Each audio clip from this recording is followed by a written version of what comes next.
वक्रतुंड महाकाय सूर्यकोटि समप्रभ निर्विघ्नं कुरु मे देव सर्वकार्येषु सर्वदा।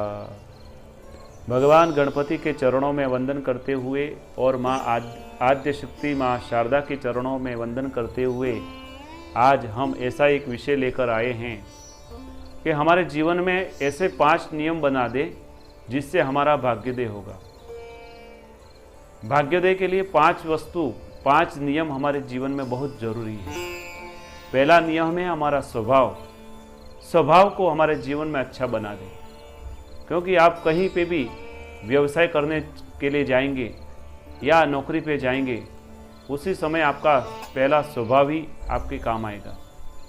दूसरा जो नियम है वो आपकी वाणी। आपकी वाणी कैसी होनी चाहिए? कबीरदास जी कहते हैं कि ऐसी वाणी बोलिए मन का अपान खोए, औरन को शीतल लगे आपन शीतल होए। और संस्कृत में कहा है कि प्रिय वाक्य प्रदारिन, यानी किसी को अच्छा लगे, साफ बोले, स्पष्ट बोले, मधुरता पूर्वक बोले। और इस जगत को अगर वश करना हो तो आपकी वाणी ही काम करेगी। इस दुनिया में जितनों ने यश कमाया उसकी वाणी पे प्रभुत्व था। तो मैं भी यही बताना चाहूँ कि दूसरा जो नियम है वाणी का, उसको अपने जीवन में उतारें। तीसरा जो है वो बोलने की कला। तीसरा जो नियम है वो बोलने की कला है। कला को अपने कैसे बोला जाए, किसके सामने कैसी बात की जाए, इसका भी एक अभ्यास होना चाहिए। जैसे गाड़ी में इंजन हो और इंजन में जब अपन डालते हैं पेट्रोल तभी वह इंजन चलता है, उसी प्रकार इस शरीर में अगर आपकी वाणी अगर मधुर रहेगी तो अवश्य आपका शरीर और आपका कर्म अच्छा रहेगा। क्योंकि एक वाणी से आपको बहुत बड़ा नुकसान और एक वाणी से आपको बहुत बड़ा लाभ हो सकता है। तो यह तीसरा जो है अपनी वाणी। चौथा जो है अपना चरित्र। जीवन में आप सब कुछ अच्छे हैं, आपकी वाणी अच्छी है, आपका स्वभाव अच्छा है, फिर भी अगर आपका चरित्र सही नहीं हो तो आपको कोई रखेगा नहीं। यानी चरित्र आपका अच्छा होना बहुत ही जरूरी है। और 5वां जो नियम है अपने कर्म पे विश्वास। आप जो भी कर्म करें उसको प्रेम से करें। गीता में तो यहां तक कहा है कि योग कर्मसु कौशलम। अपने कर्म को जब तक आप कुशलतापूर्वक नहीं करेंगे तब तक आपको अपने जीवन में आपका भाग्योदय नहीं होगा। तो यही 5 जो नियम है उसको अपने जीवन में उतारने हैं और यही नियम आपके जीवन में भाग्योदय बनाते हैं। और यह नियम को जानने के लिए हम एक छोटी सी कथा के रूप में समझने का प्रयत्न करेंगे। एक बार एक राजा था और राजा के 3 मंत्रियों थे और राजा का प्रेम मंत्रियों के ऊपर पूर्ण था और राजा का विश्वास भी था। राजा बहुत विश्वास करता था इन मंत्रियों पर।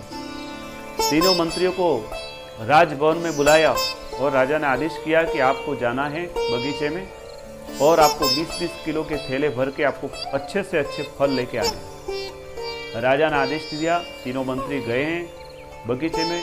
तीनों को अलग अलग बगीचा दे दिया गया और उसमें सबसे पहला जो मंत्री था उसके मन में विचार आया कि राजा ने तो बहुत सारा, राजा हमारे पर विश्वास कर रहा है, राजा कहाँ देखने आने वाला है, क्यों ना हम फटाफट इसको भर के हम चले जाएं।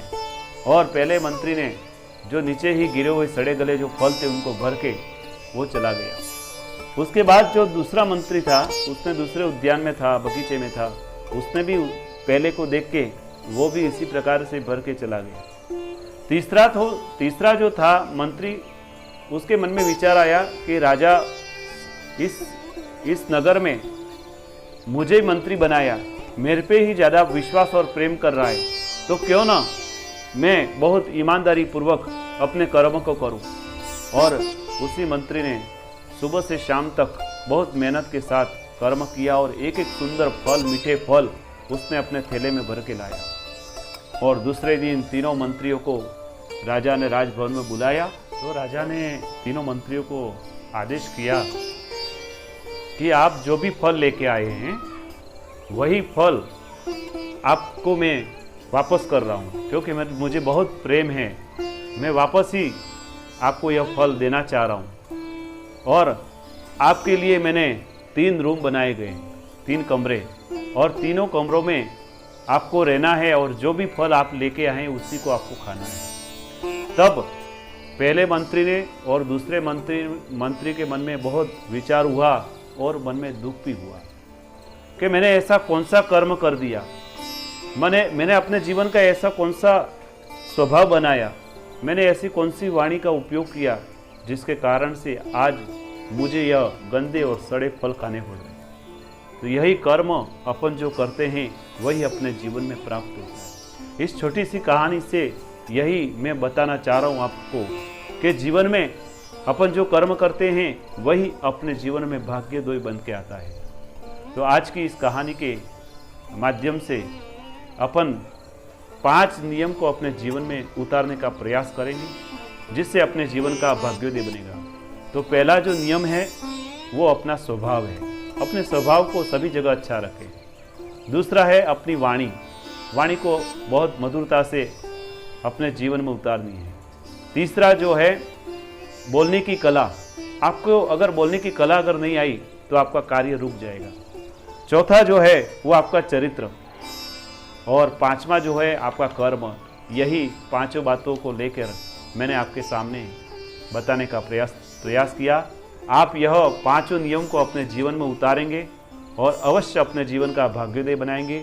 इसी के साथ इस धर्मगुरु चैनल के माध्यम से मैंने यह बताने का प्रयत्न किया। मैं आचार्य पंकज जोशी, फिर मिलेंगे। जय श्री कृष्ण, जय श्री राधे।